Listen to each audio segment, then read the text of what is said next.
안녕하십니까. 클릭이 사람의 유진수입니다. 요즘 웃고 있어도 눈물이 나는 분들이 있습니다. 중소기업 하시는 분들도 소상공인들인데요. 정말 너무 어렵다고들 하는데 중소기업과 소상공인들의 버팀목이 돼주고 있는 중소기업 중앙회 김기문 회장님이 모처럼 또 우리 전북을 방문을 했습니다. 오늘 저희가 또 초대했거든요. 만나보겠습니다. 안녕하세요. 예, 안녕하세요. 예, 반갑습니다. 예. 우리 전주와는 또 인연이 있으시다면서요.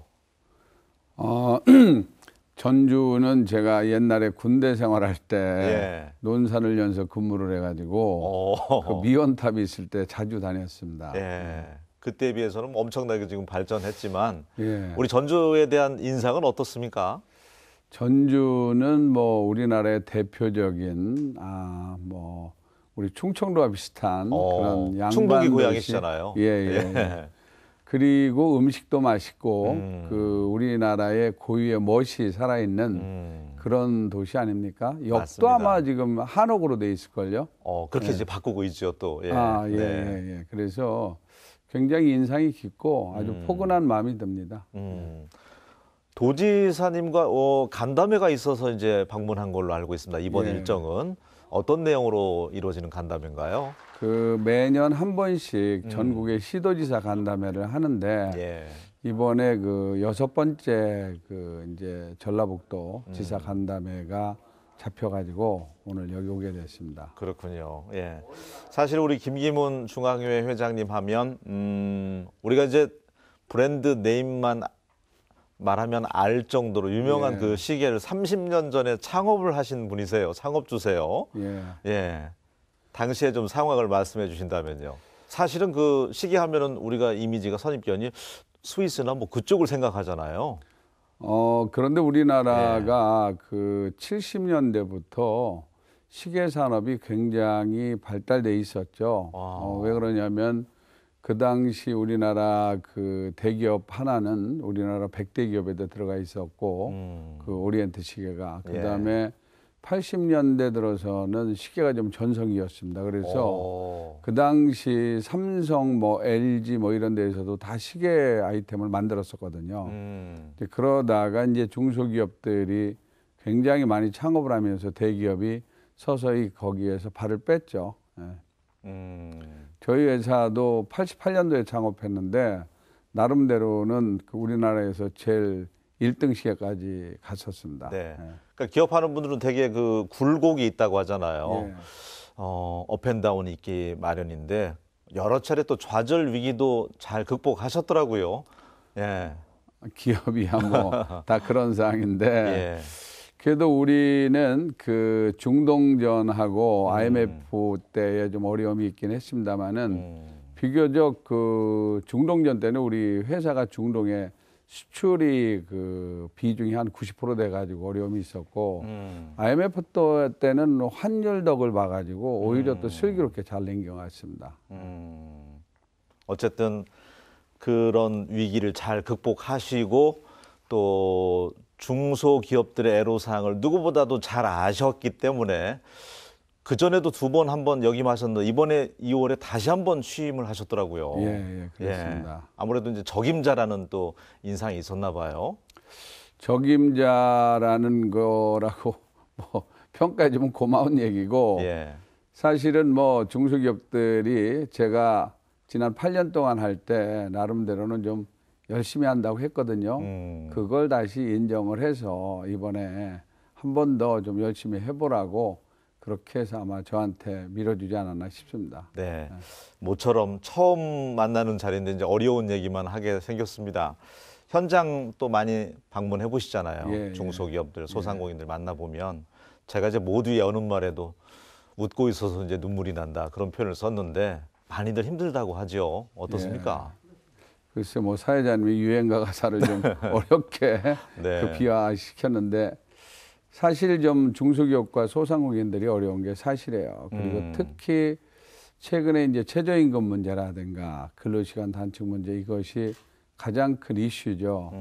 그런데 다행히 이제 금년에 최저임금 문제는 사실 이제 중소기업 중앙회가 주도를 해서 2.87% 정도로 그 금융위기 때 이후 최저 그 인상률로 이제 우리가 타협을 봐가지고 네.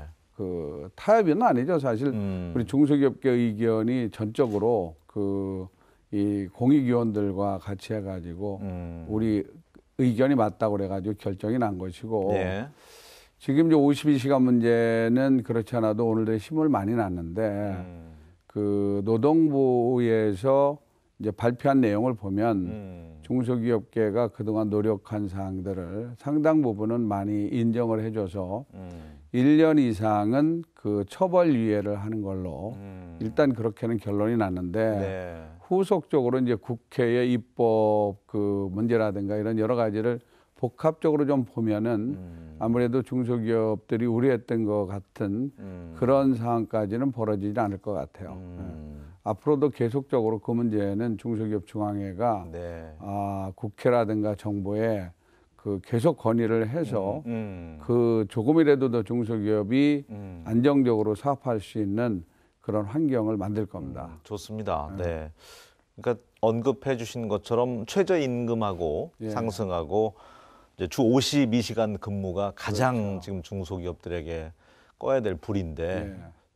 가야 될 길이라고는 하지만 속도를 좀 조절했으면 좋겠다는 생각도 들고요. 주 52시간 관련돼서는 얼마 전에 또 청와대 다녀오셨잖아요. 예, 문재인 예, 대통령 예. 만나셨는데 예. 그런 이야기도 좀 오고 갔습니까? 그때 이제 제가 대통령께 예. 좀 그 현장의 얘기를 말씀을 드렸어요. 52시간을 중소기업이 안 하겠다는 것이 아니라 좀 준비가 덜 돼 있다. 네. 그런데 이제 노동부가 생각하는 거와 현장의 그 괴리가 크기 때문에 그 대통령께서 이 부분들에 대해서 다시 한번 현장의 의견을 한번 제고해 줬으면 좋겠다 이렇게 말씀을 드려가지고 그 다음 국무회의에서 그 중소기업 현장의 상황이 녹록치 않으니 한번 대안을 검토해 보라고 지시를 하셔가지고 예. 이런 그 현실적인 상황이 좀 반영되는 정책이 나오지 않았나 싶습니다. 또 중소기업 입장에서는 그 환경 규제 문제 있지 않습니까? 예, 화관법, 화평법. 네, 뭐 인력도 마땅히 또 없고 전문 인력 구하기도 어렵고 그 얘기는 이제 오래전부터 나왔지만 이제 어쨌든 좀 개선안이 좀 나왔으면 하고 바라는 기업들이 많더라고요. 근데 이제 화학물질을 네. 이제 우리가 다루는 기업들이 예. 이제 화평법하고 화학물질을 관리할 때에 화관법이 굉장히 강화가 됐습니다. 근데 그 우리가 이 조사해 본 바에 의하면 우리나라가 일단 세계 한 10위 정도의 경제 순위가 되는 것 같은데 네. 뭐 2위인 일본보다도 우리가 좀 더 강화된 화관법, 화평법 때문에 그것도 좀 많이 완화가 돼야 되기 때문에 우리가 그 정부에 계속적으로 그런 얘기를 하는 것이고 그다음에 또 중소기업들이 그런 컨설팅 비용이라든가 또 그런 그 설치라든가 시설이라든가 예. 이런 것들을 할 수 있는 그런 상황이 안 되거든요. 그렇죠. 그래서 그것도 네. 예. 또 하나의 그 어려운 중소기업들한테 힘든 숙제가 있습니다. 그렇군요. 우리 회장님께서는 그 개성공단 또 예. 협의회 초창기에 입주하셨고 예, 또 예. 그 협의회까지 또 만들으셨잖아요. 예. 남북경 관계가 좀 좋아지면 좋을 텐데 지금 뭐 극단적인 상황으로 좀 가고 있어서 안타깝습니다. 아무튼 2004년도 같은데 그때에 그 허허벌판에 예. 그 시범 단지를 만드는데 제가 이제 협의회 회장을 하면서 이제 그 어렵게 힘들게 만들었는데 네.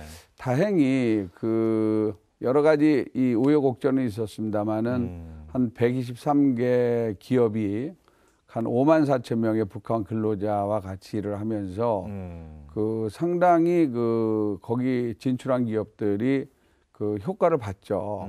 그래서 그 많은 중소기업들이 더 가려고 그러는데 사실 문이 닫혀가지고 지금 못 가고 있고 예. 그래서 얼마 전에 금년 그 4월에는 네. 미국 그 의회에 가가지고 청문회도 했고 그래도 거기 그 아태 소위원장인 브래드 샤만 의원을 만나가지고 네. 개성공단에 대한 설명회도 하고 이런 식으로 하면서 뭔가는 미국이 개성공단을 보는 눈이 뭐 얘기하는 뭐 핵 개발했었다는 등 또 북한 근로자를 노예 노동을 시킨다는 등 뭐 여러 가지 부분들에 대한 사항에 네. 그 해명을 좀 하고 예. 또 많이 좀 인식 전환이 됐어요.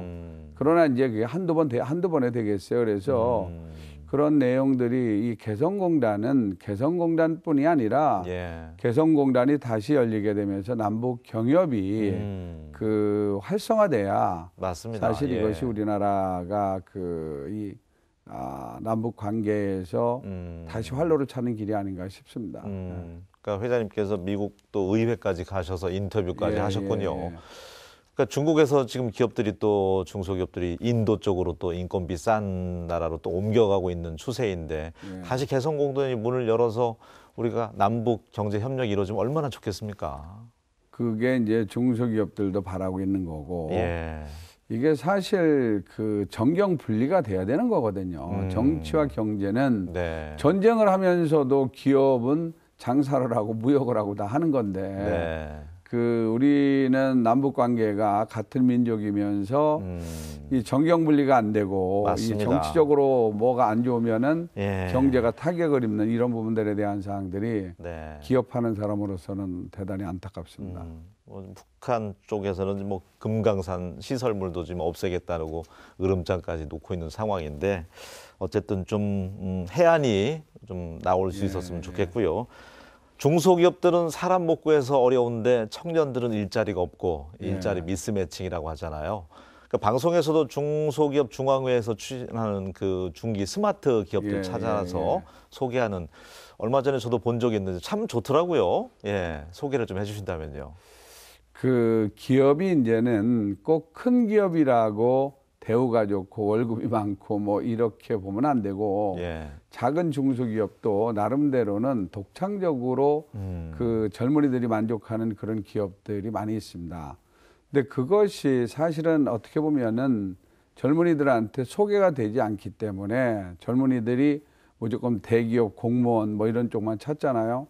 그래서 중소기업 중앙회가 그런 기업 100대 기업을 발굴을 해가지고 같은 뭐 그 저기 계열인 그 SBS, CNBC에 그 프로그램을 같이 만들어서 그런 기업을 소개를 하고 있어요. 예를 든다면 그 뭐 월요일 날 뭐 1시 출근하는 기업이라든가 또 점심시간을 2시간 주는 기업이라든가 굉장히 자율적인 부분들을 보장을 하고 일의 능률을 올리는 그런 쪽으로 한다거나 또 아무튼 우리가 생각도 못하는 그런 대우를 해주고 또 그런 창의성을 가지고 그 스타트업 기업들이 너무 많기 때문에 우리 젊은이들한테는 굉장히 소개하는 것이 보람도 되고 또 그 미스매칭 해결에도 많은 도움이 되고 있습니다.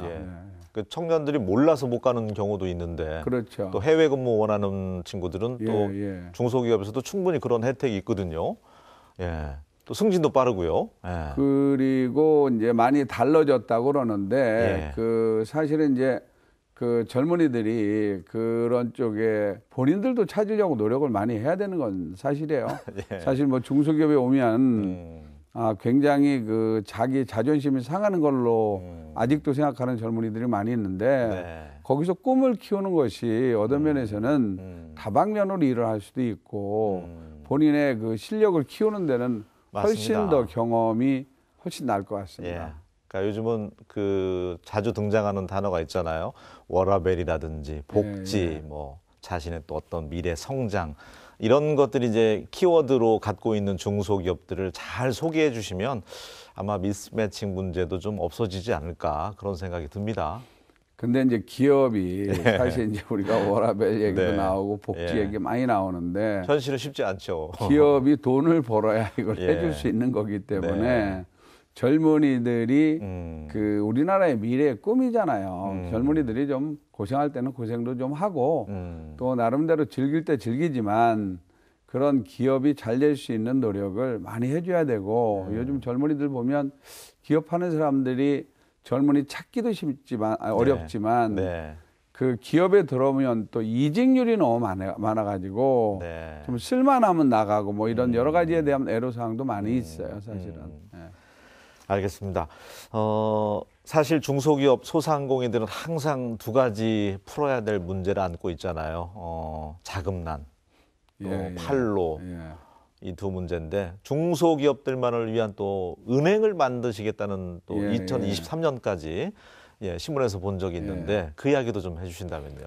그 중앙회가 소상공인을 위한 이제 노란우산 공제는 제가 2007년도에 취임해가지고 만들어가지고 그 제도 좋다고 하더라고요. 예. 그게 지금 현재 적립금이 12조까지 돈이 돼 있습니다. 그 소상공인을 위한 정책에 대한 부분들은 중앙회가 좀 잘 하고 있고 또 하나 이제 지금 얘기하는 그것은 이제 그 소위 그 소상공인들의 이제 퇴직금 같은 그런 사회 안전망인데 지금 말씀하신 대로 기업에 활력을 줄 수 있는 은행 업무에 대한 부분들 이런 사항들을 중소기업이 만들어서 그런 은행을 한번 중소기업을 위해서 하는 것도 좋겠다 이래가지고 제가 이번에 이제 출마하면서 공약을 했는데 2023년이 아니라 이제 그 곧바로 지금 더 땡겨서 될 수 있을 것 같아요. 그래서 금년에 우리가 이제 인터넷 뱅크를 마지막으로 그 선정하는 게 있는데 거기에 신청을 했는데 물론 이제 결과를 봐야 되겠지만 저들은 좀 가능성이 있지 않나 그러면 우리가 종합금융 그 소위 말하는 방카슈랑스를 만들어 가지고 뭐 증권도 하고 그런 쪽으로 해서 아마 중소기업을 위한 그런 은행을 제대로 만들지 않나. 사실 어떻게 보면은 이제 우리가 성공적으로 한 방글라데시 그라민뱅크라든가 또 그 외국의 우리나라 은행들이 진출해서 동남아의 후진국한테 은행 서비스를 하는 부분들에 대해서 상당히 효과를 보고 있거든요. 근데 우리가 중소기업이 주주가 되면서 중소기업을 직접 거래할 수 있는 은행을 만들면 그 농민이 농협 만드는 거 이상으로의 그 효과가 있지 않냐. 왜 그러냐면 중소기업들이 지금 말씀하신 대로 돈의 수요가 많이 있기 때문에 농민들은 그렇게 돈의 수요가 많은 건 아니거든요. 그래서 그 돈이 오히려 바깥에서 많이 움직이고 있는데 그 중소기업이 그 은행을 만들면 그 중소기업 간의 거래라든가 해외 거래라든가 이런 부분들을 굉장히 중소기업에 맞는 시스템을 만들어서 하게 되면 그 활성화에 좋을 것 같습니다. 네, 잘 됐으면 좋겠습니다. 은행도 뭐 요즘 어렵다고 하는데 한때는 저희 그 도청에서도요 중소기업 상생을 위해서 협동조합이 또 하나의 돌파구 될 것이다 해서 설명회도 했었는데 시계협동조합도 이사장님도 역임하셨잖아요. 협동조합에 대해서 또 말씀을 좀 해주시면 좋을 것 같아요. 그 협동조합은 이제 산업별로 이제 그 국가가 법으로 지원을 하는 중소기업 보호할 수 있는 그런 단체거든요. 근데 이제 그 협동조합에 대한 그 인식들이 옛날에 좀 뭐 협동조합을 만들어 가지고 또 조금 나쁜 행위를 한다거나 이런 것 때문에 안 좋은 부분들이 있었는데 그 순기능이 훨씬 더 많죠. 그래서 그 어느 업종이 하나만 없어도 뭐 시계 얘기하시니까 시계를 만드는데 뭐 케이스도 있고 밴드도 있고 무브먼트도 있고 그러는데 여러 가지죠 부품이.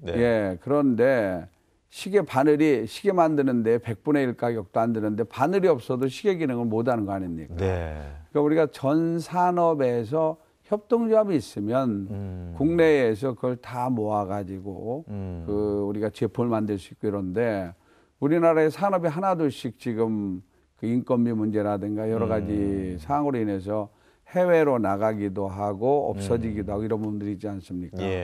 그런 것들을 협동조합이 그 기능을 가지고 있으면서 그 산업 하나하나의 중심적인 역할을 하거든요.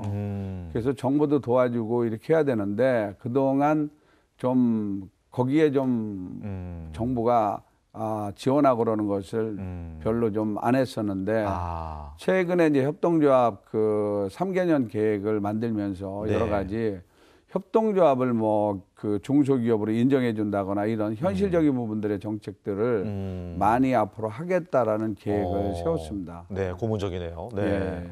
사실은 그 세계적으로 유명한 그 메시 있는 FC 바르셀로나도 그 팀이 협동조합으로 탄생했다고 그런 얘기도 있었잖아요. 일본 같은 데는 협동조합이 3만 개입니다. 그래서 공동 구매, 공동 판매, 공동 물류 예. 이런 것들을 아주 활발하게 하고 있거든요.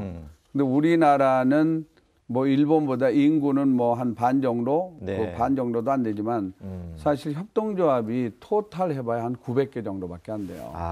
그렇기 때문에 그 우리나라가 지금도 아직도 뭐 대기업들의 그 여러 가지 그 나쁜 거에 대한 얘기를 계속 나오고 있잖아요. 갑질 기술 탈취 문제, 갑질 문제 이런 부분들에 대한 사항들이 예. 중소기업이 제 역할을 할 수 있는 그런 이윤 추구가 사실 안 되는 게 아직도 많이 있거든요.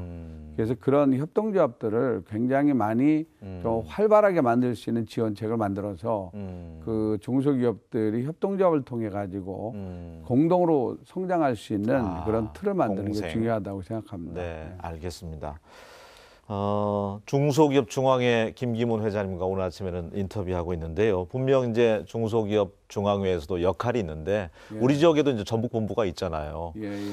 전북 경제가 너무나도 어렵습니다. 특히 이제 군산이 그 중심으로 해서 그렇죠. 익히 알고 계실 텐데 공정하면서도 공평하게 운영해야 되겠지만 그래도 전북이 워낙 어렵다 보니까 이쪽을 좀 힘줘서 좀 힘을 실어주시면 어떨까 그런 생각도 들어요.